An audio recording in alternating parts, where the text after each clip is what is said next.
Welcome to today's share class. I hope everyone had a great summer. We are back with our fall winter series of our share classes with the Pikes Peak Library. So I just want to say welcome to all of y'all. I hope that you have joined us for our in-person classes that we launched in October. And we're going to be doing a little mixture of both in person and then online, just so we can accommodate everyone. But I just want to thank you all for joining. Feel free to follow along at Sharing Life, Love, and Food on Instagram and Facebook. And that's just a super easy way to ask questions. And we get back to you pretty quickly. And so if you ever have any questions about any of the classes, feel free to reach out. So let's go ahead and get started. Today, you guys, I'm so excited to be showing you this recipe. Today's all about fruit cobblers. Now, what I can tell you is that this is going to be a cobbler like none other. Is the best way I can put it. You'll absolutely fall in love with it. And I'm going to teach you this special technique that gives you the absolute best crust in the world. And so it's going to be a super simple recipe. And I picked it because there's just so many fun fruits in season right now, especially in Colorado. We have these wonderful Palisade peaches, apples, and then of course the pears, which are in season as well. So the fun part about this recipe is you can pick any fruit that you want.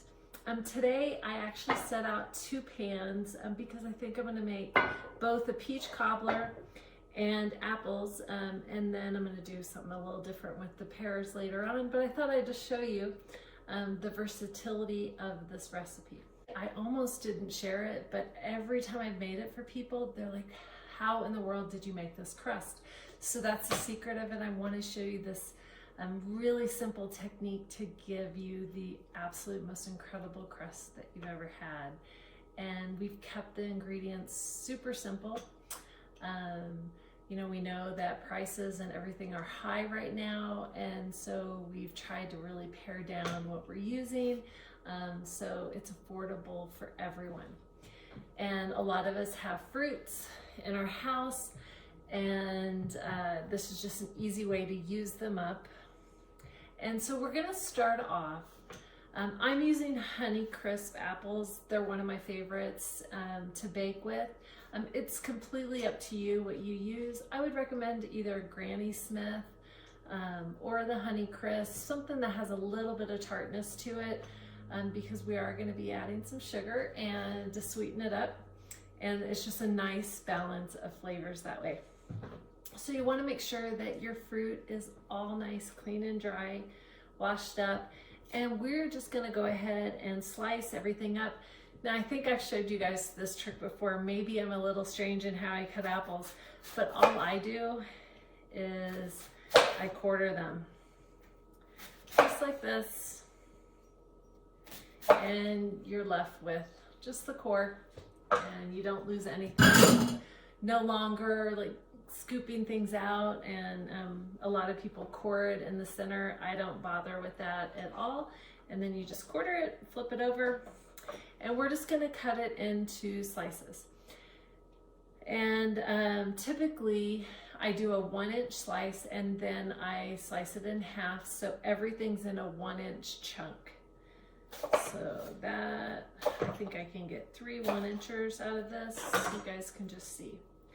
And you know, we talk about this, and just so you guys know, we have a 9 by 13 inch pan that you can get out and have ready to go. And one other thing that you want to do, so I don't forget, is to turn on your oven to 350.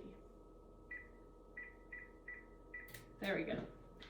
And so back to cutting up these apples. You know, a lot of people forget when they go to slice things up the importance of keeping things uniform. It just ensures even baking throughout. If you put in a whole chunk of apple versus a 1-inch chunk, there's a big difference on how it cooks.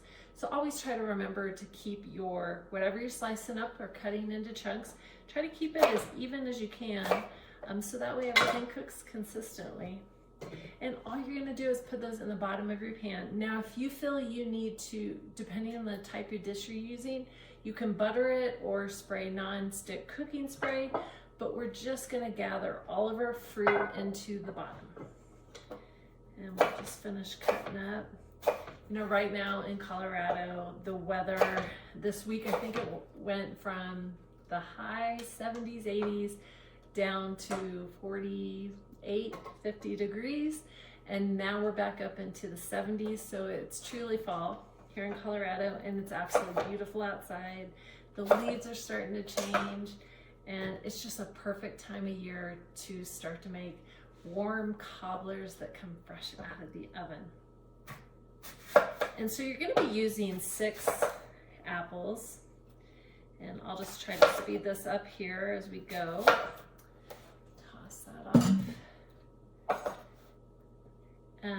You'll just want to cut those again, like I said, into even chunks and layer them out in the bottom, evenly in the bottom of the pan.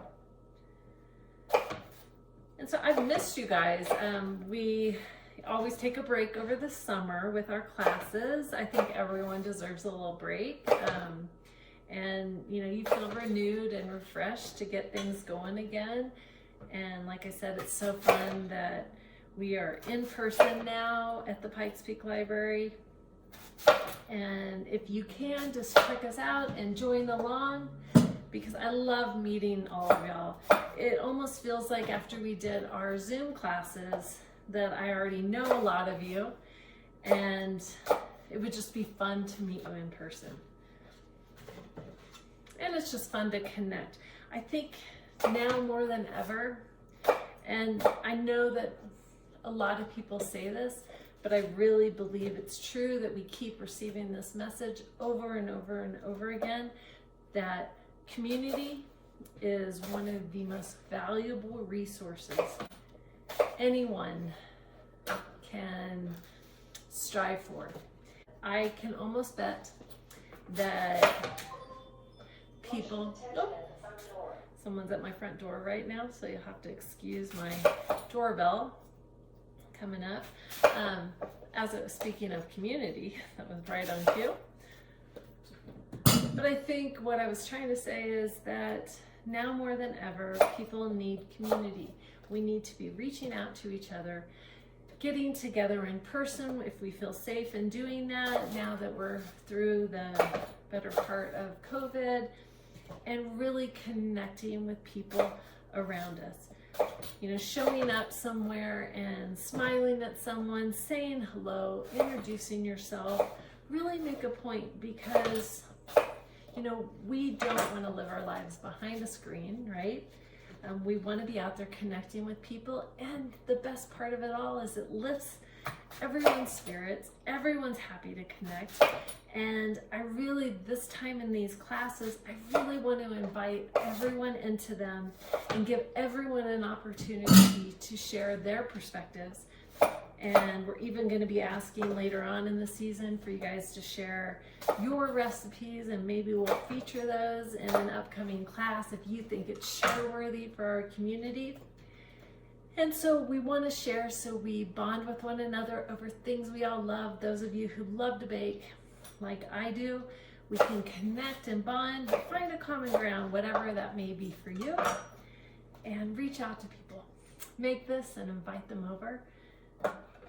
And that's another way that you can connect. So you guys can see, you know, now that I'm toward the 6th apple here, that you're gonna have one full pan, right? Of apple chunks. Oh my gosh, that just looks so pretty. And what I love about this recipe is it's rustic, so you don't have to bother peeling the outer skin. of your apples. This just gives it a little bit of texture. And so just kind of press that down so it's nice and even here. And then what we're gonna do is we're gonna grab a lemon, and you're gonna zest the lemon first, and then we're gonna use the juice of the lemon. So you guys know, if you've watched any of my other classes, my all-time favorite tool, I don't do any promotions of any products or anything, but and so I wanted to point that out to you guys. I just love to share things, and this is my all-time favorite tool. I use it for nutmeg and cinnamon and lemons and oranges and limes. It's a microplane zester. If you don't have one, it's a game changer. And all you're gonna do is take this lemon and zest right over the top of the apples. And you're just gonna evenly zest it, so move as you go. And then that way, it just introduces a nice brightness to the dish that you just don't expect. So like I said, this is a super simple recipe that everyone can make. Whoops. And is affordable for everyone right now, because we all know those prices in the grocery store are a little crazy right now. So when you can buy in bulk, try to buy in bulk. Definitely helps.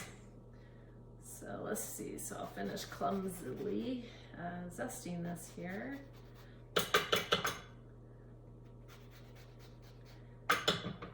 And I just love the yellow against, if you guys can see that, just the pops of yellow against the red of the apple.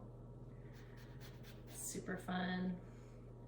And the smell of lemon, you can't beat it. We've talked about this so many times, but the true benefits of baking and using fresh ingredients are those smells and that true aromatherapy that we all get. And so it just puts you in a good mood to do this, right? So I hope you guys are all out there baking along with me here. And like I said, if you ever have questions, please reach out. We love answering questions. And we love hearing from you about all your successes. And you know, I love running into people and they're like, oh my gosh, everything I've made has worked out. I never have to worry about, you know, floppy recipes that don't turn out well. I mean, these are all tried and true recipes, which is the great part. Don't we all want that? We don't want to waste all these ingredients and have something not turn out.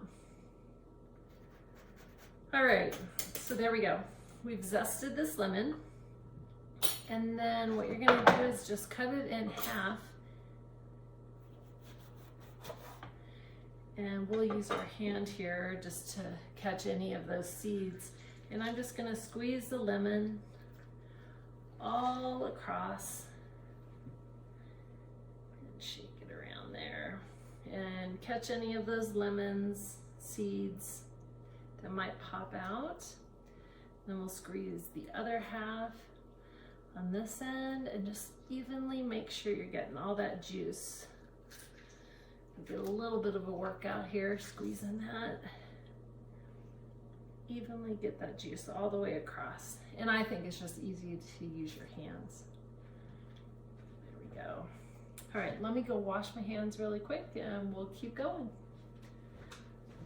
Okay, so I have dried my hands, and now what we're gonna do with this recipe, you don't have to add spices if you don't want to, but when it comes to apples, you truly need a little bit of cinnamon. And so we're just gonna use a teaspoon, and we're just gonna sprinkle it across the top of it. And you just wanna make sure you evenly sprinkle it so every little apple gets a little bit of that cinnamon on it. And speaking of aromatherapy, my goodness, that smells so good. And it just feels like fall right now. So we're just setting the mood. And once this is baking and all those scents in the air, it'll be fantastic. So that's all we do for our base. Now what we're gonna do is prepare this yummy topping. And like I told you, it's a super simple topping. You're gonna need 1 stick of butter. So we have that, and I'm using a standard mixer. You certainly can use, let me move this out of the way so you guys can see just a little bit better here. There we go. You can certainly use a handheld mixer, that's fine too. Okay, so you're gonna take 1 stick of butter and put that into your mixing bowl. And then you're going to need 1.5 cups of sugar. We have our 1.5 cups of sugar that we'll just put in our bowl here. And I'm gonna turn on the mixer, and you're just gonna let this mix up until it's sandy looking, okay? So just go slow so it doesn't go flying out at you.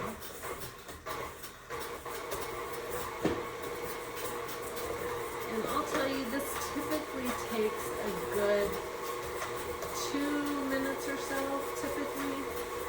And you're just looking for a nice sandy consistency.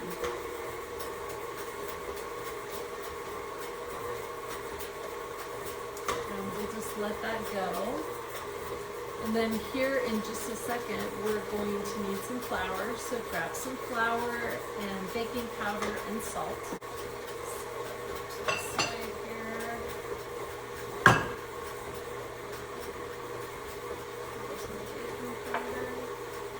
And then you're also going to need some milk, so grab some milk. Salt. I'm just going to shift everything so you guys can see just a little bit better here. And you'll see it'll start to look a little bit dusty in here and grainy, and that's what we're looking for. So just let it keep going. And you'll see the chunks of butter will get smaller and smaller and smaller as it mixes, because we're not actually creaming this as if you would in another recipe. We're just looking for that sand-like texture. And you're looking for those bits of butter to get smaller and smaller. So let me see if I can show you. You guys can see that mixture, see how crumbly that is? And it's dry, so we're not creaming it. To make it creamy, we're just making it look like we're going to the beach. It's a sandy texture. Okay. So we have our sandy texture. Now it's time to add our dry ingredients. So we're going to add 1.5 cups. This is a super easy recipe to remember too. Once you've made it, you'll be able to memorize it in no time flat. So we've used 1.5 cups of 1 stick of butter, 1.5 cups of sugar, and now we're using the same measurement as our sugar, 1.5 cups of flour. We're just going to add that in.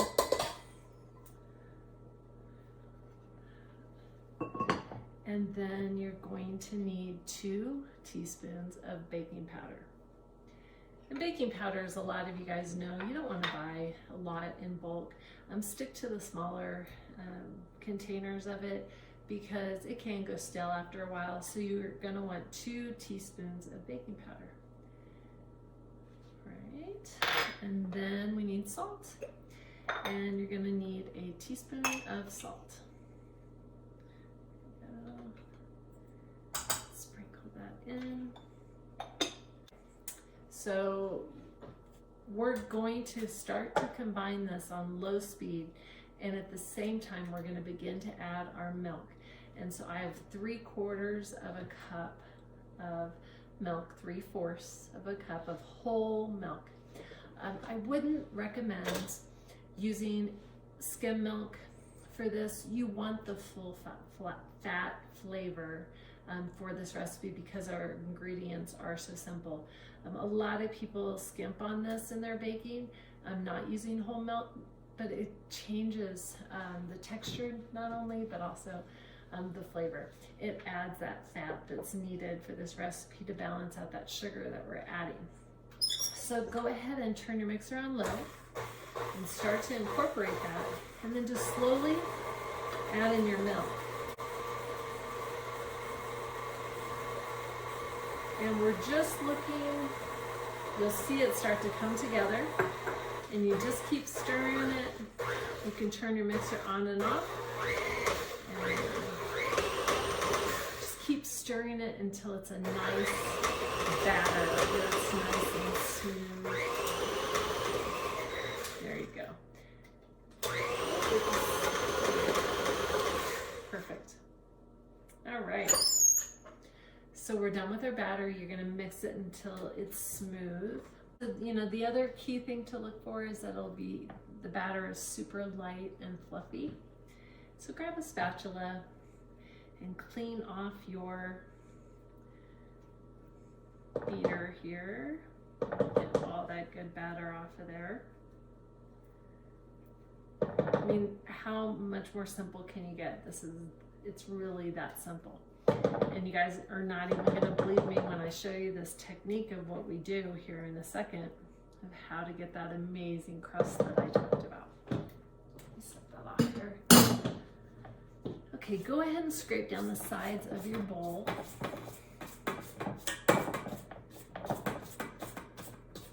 we go. And you guys can see what we have here. And we're going to think of this, we're going to divide this into 6. We're going to put 6 dollops onto the top of our apples. So just take a big spoonful and drop it down. Get 1. There's our second one. Our third one. 4th. 5th. And our 6th one might be a little big there. So you can kind of judge where you may have, misjudged how much you put in there. But you want 6 even dollops across the top of your apples. And scrape out every last bit of that batter. Don't want to waste it.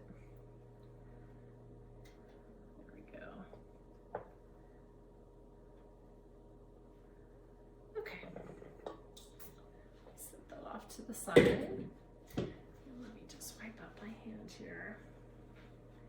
Okay, so we have our batter on top, right? In 6 little spoonfuls. Now, if you guys don't have this tool, you can use a regular spatula. But I will tell you, anyone who makes cakes, I don't know all of you out there cake makers, this is a gem for frosting a cake or smoothing things out. You wouldn't know it. I don't know, like I told you, I'm not a huge gadget person, but this is one of those that I feel like is an essential in your kitchen if you're any kind of baker whatsoever. Just the way that it helps smooth things across. Now, one of the tricks is you can dip this into hot water and that will help smooth this. So I'm just gonna fill this container up with some hot water and dip my spatula in. Okay, so I've got some hot water here and I'm just gonna dip my spatula down in there and just shake off some of that excess water. And then I'm gonna begin to smooth it. And it just makes it that much easier. And that's one of those tricks that you learn when you're decorating cakes, to dip if you're trying to get a really super smooth frosting on top, then that is one of those tricks. And we are just smoothing the batter evenly over the apples. And so it makes a nice even crust. And so that's what you're aiming for. Just smooth it right over the apples and just make sure that each apple is covered with that delicious batter. And if you have any sticking up, you can just put some batter right over the top of that. And putting those separate spoonfuls of the batter just makes this process so much easier. There we go. And I just put on some hot water over there, and I'm about to show you this next little trick. So see, we just smooth it out with our offset spatula. And again, if you don't have one, you can use a knife or you can use a spatula just to spread that out. But a trick is to dip it into hot water and it will just help you spread it super easily. So let me move this off to the side here. Okay, so the next thing you're gonna do is grab a 1/2 cup of sugar. So 1/2 cup of sugar, and you're just gonna sprinkle it evenly across the top. Oh, there's my doorbell again. And sprinkle that sugar all the way across the top until it's nice and even all the way across. And in the meantime, I just put on some hot water over there if you guys are wondering what that bell sound is. So here is the secret. You're sprinkling that sugar evenly over the top. Now what I want you to do is go get a 1/2 cup of hot water. We used a 1/2 cup of sugar. Now it's a 1/2 cup of hot water. So let me go do that and I'll be back and I'll show you the secret to this amazingly easy fruit cobbler. Okay, so I'm back with you can see the steam rising up. The secret to this recipe is a 1/2 cup of hot water. And all you're gonna do is you're going to pour this directly over that sugar, and the water needs to be super hot, and you're gonna see it's gonna start to dissolve the sugar, almost like magic. It's really, really, really pretty to watch. Remember how it was all white, and now you can see that it just magically transformed in front of us. So now you're gonna put this into the oven. Typically it's a 75 to 80 minute bake. So just remind you to have your oven preheated on 350. Let's put this in the oven.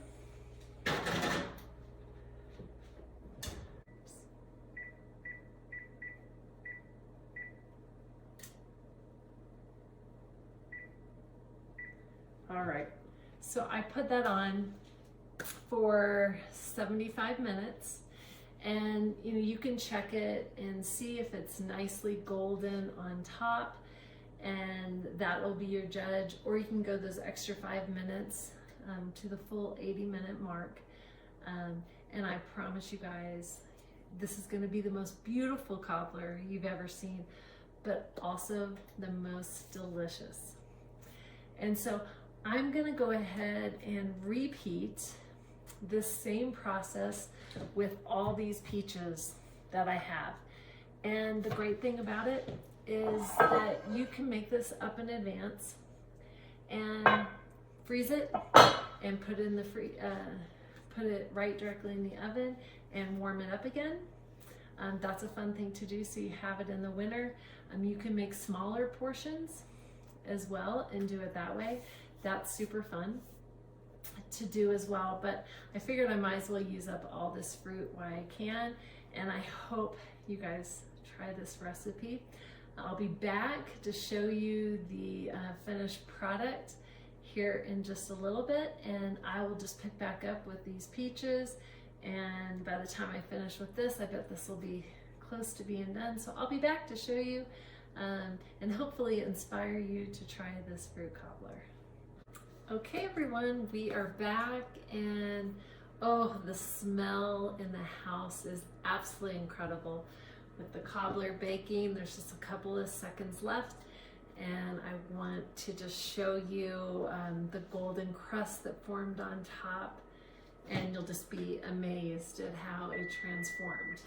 So here we go. So exciting.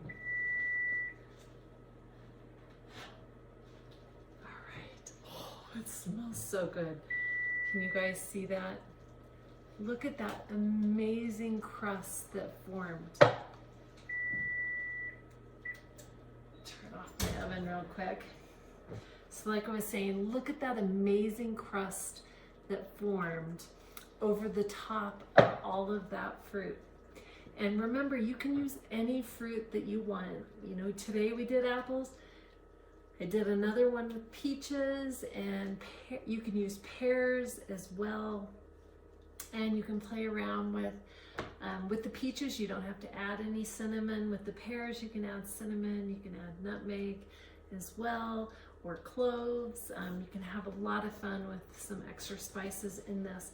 But it's such a simple fall dish that smells absolutely wonderful and tastes even better. I can't wait to try this. You're gonna wanna let this cool. I usually recommend a good 30 minutes before you dive into it. It just gives it a chance to set up a little bit. But you'll see all the fruit is bubbling up on the sides. And it's just, I love it. I love how it turns out. It looks so incredibly beautiful. And the other thing I was going to recommend is when you go to serve this, just serve it with, you can use whipped cream or just some vanilla ice cream. I think the balance of adding some fat back in with this cuts the sweetness of the dish, because if you remember, there is a decent amount of sugar in this particular recipe that sweetens up the fruit really nicely. So I can't wait to dig into this. I'm going to give it 30 minutes, and we're just going to take a little bite of it and see how it came out.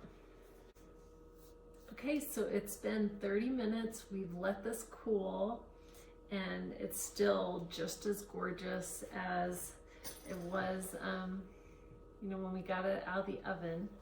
And that's what's so fun about this too. So we're just gonna, I have to taste test it. And what's nice is when you go to take your spoon, you'll hear that crust crack. Like I told you, this is really the true secret to this cobbler, is that crust. And look how beautiful that is. I'll just put that in there. I got a few of those apple chunks. Oh my goodness, and just the smell, you can smell the apples and the cinnamon.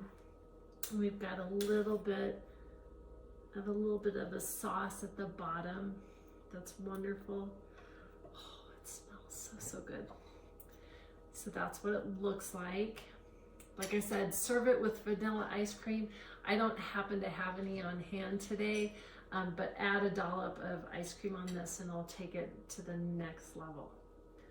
So let's just give this a little taste here. And I really hope you guys try this recipe out. It's such a fun recipe to play with the different types of fruits that you can use.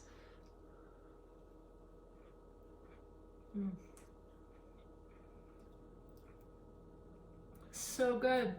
What I especially love, or I think what you're gonna fall in love with, is the crunch.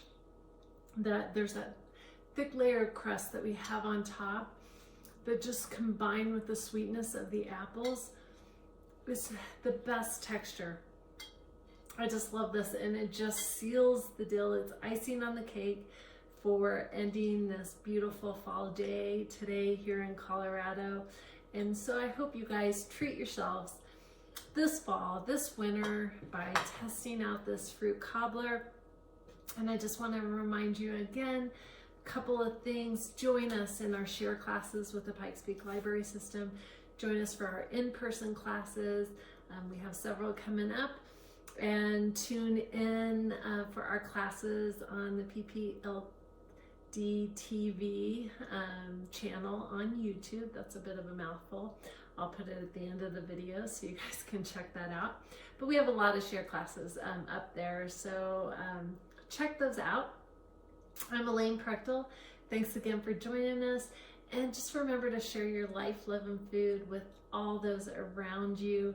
And let's build the life and community we want to help us all thrive and just learn, love, and grow together. Thanks all. We'll see you next time. Get back to eating this apple cobbler. Oh my God.